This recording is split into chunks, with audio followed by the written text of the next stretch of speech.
not only the physiological aspect of sexuality and aging, but also the psychological aspect, because everything is part of an interpretation. For example, there was a very famous study that they injected people with noradrenaline, and they put them in a room where all people were angry and they became angry, and they put them in another room where all people were happy and they were happy.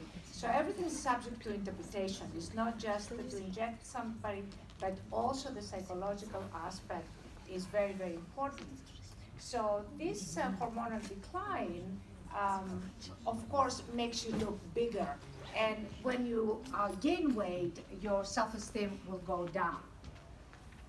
So of course, in men, greater physical stimulation is required than before because of decreased libido and low energy levels and all these other well-known hair loss, difficulty sleeping because of hormonal decline. And of course, the benefits of high testosterone, testosterone decline there is a sexual appetite will be reduced, and but however, there is a new study that found that testosterone estradiol imbalance does not appear to affect erectile dysfunction and less sexual desire. Therefore, estradiol might not be necessary to be checked. Now, it's very interesting, but testosterone changes with our circadian rhythms. That is a very important thing, that it depends that, again, the sleeping patterns are very important in the circadian rhythms, because the circadian rhythms affect how much testosterone you have, even as a younger man. And of course, fitness will enhance sexual activity, but people have all kinds of excuses about fitness. They say, well, the goldfish dies early, how come it swims all the time and will die early? And however, they don't understand that the fitness will extend their life, and they don't really have very much choice. Of course, lack of sexual appetite and sexual interest is more prominent in aged women, like you have in the cartoon. It says, well, no sex, no sex, no sex, and now you can have another spin because it's your birthday, but really she's expecting that it's going to be no sex, because they don't really want to have sex. And we've done an experimental study with 8 subjects that received 12 treatments of a new technology from London University, and we found a statistically significant increase in testosterone concentrations. The problem with gain weight is that the diabetics becomes more prominent. And again, the same treatment from Shikal Badami in India, they found that fatty liver previously, and there was no fatty liver after this treatment, because the visceral fat content was significantly reduced. There was no back pain, and also the diabetic status was improved. And now, so a follow-up study from Pollock and Weiss with 19 subjects, they received 12 treatments of this effortless exercise technique from London University, and they found that there was an increased concentration of D3, DHEA, and DHEA is also associated to collagen and bone density. So DHEA will increase collagen and bone density as well. So subjects were also reported a boost of energy and sexuality. How does this work? This is how it works.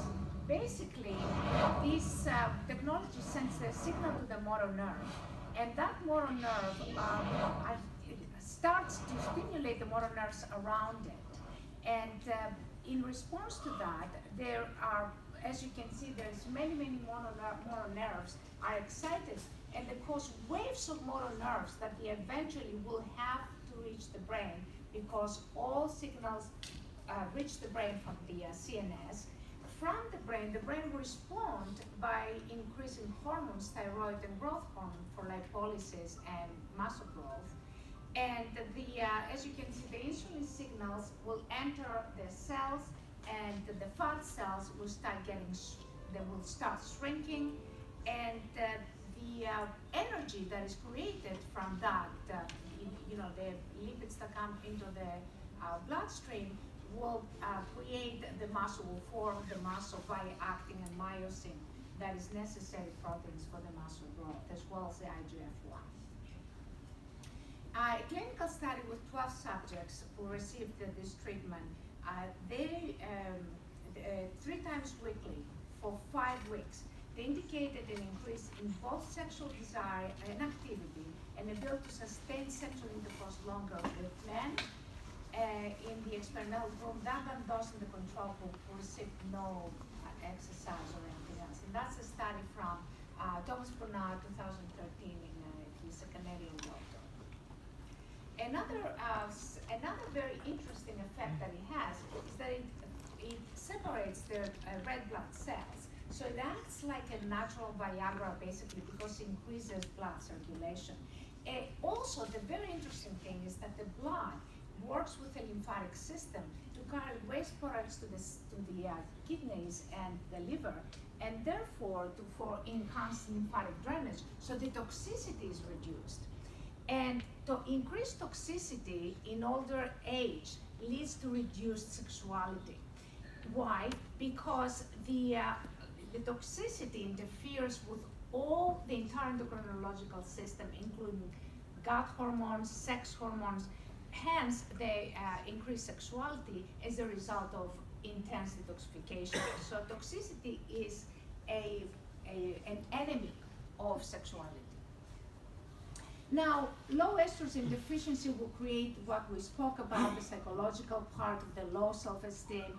And of course, men who not exactly, they've been married all their lives, like this lady says, I look in the mirror, how can you say something to me that to make me feel better? He says, well, you have very good eyesight.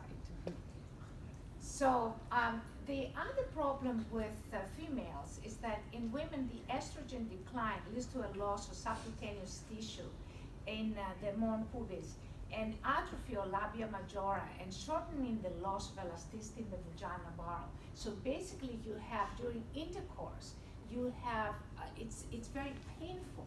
So the reduction of vaginal thickness of the epithelium from 8 to 10 layers to 3 to 4 layers leads to all these noxious sensations and the bleeding during intercourse.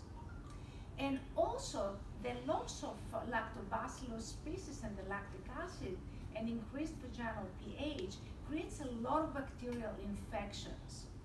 And laser and radiofrequency methods may create, they firm the tissue there. However, they reduce sexual feeling, sexual sensation for women. So they're good for the men, but not for the women. Now, a recent clinical study that we did, we used 25 females who received 10 vaginal rejuvenation treatments 3 times weekly for 3.5 weeks. And they showed the report result. And 90% of the women studied reported no bleeding and burning sensations during the intercourse, and a reduction of bacterial infections, and vaginal infections, of course. And 95% of women reported increased sexual contact, and increased sexual desire, and increased frequency from an average from once in 3 months to once weekly.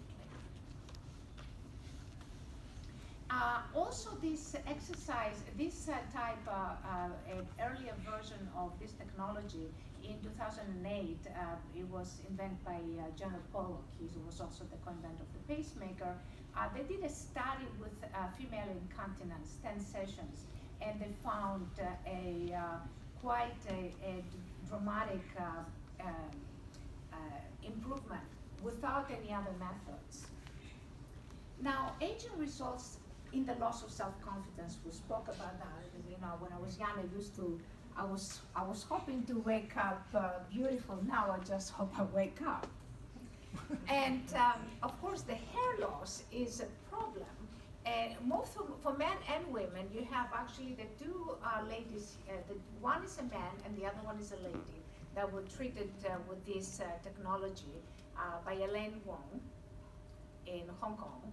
And there was quite a good improvement. Now, Also, there are other things that happen during aging. Like, for example, herpes zoster is something that happens in older people, and it makes them feel horrible about themselves. And with this technology, we found a very significant improvement. It was only 2 treatments, and we found significant improvement with herpes zoster. And this is the same lady, but at the side. And after the second treatment, you can see a major improvement. Of course, rejuvenation for the aged will improve their self-esteem, and that's another example. It's only 1 treatment of rejuvenation. Now, the sexual dysfunction of diabetics it becomes a big problem, and it's not just because of the weight gain, but it's also because of the pain and and also they get wounds that they don't heal, and they get poor mobility. So there was a study with Nuris Lambert, 2017. She is a dermatologist from Netherlands, and 98% of her patients reported more mobility, and also the wounds healed, and there was no reoccurrence of the wound after 1 year. How does this work? This is a more complicated thing. This has very, very low energy, so you don't feel anything. But at those energies, the electrons can open up the ion gates of the cells. And as they open the ion gates of the cells, they can insert the signals. So that's the method of the administration. The signals will basically collide with other signals. They will join with other signals, and they will fill in signals that have deteriorated with age. And these ways, they will reestablish cellular network pathways that will help the rejuvenation of the system and the improved health of the system as a whole. Now, let's talk about the psychological component. Actually, in psychodynamics, from Freud, he started talking about how the libido and the hysterical women that frustrated sexuality was the reason for all that.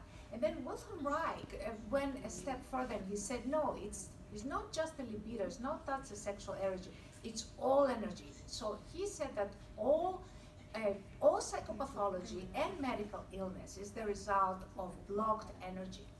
So also the Chinese, of course, they speak about the qi and how the blocked energy creates psychopathology and also physiological problems. So exercise as well, and if that's not possible because you're too old and you can injure yourself, or effortless exercise that you have with this technology from London, will release energy and will restore the health.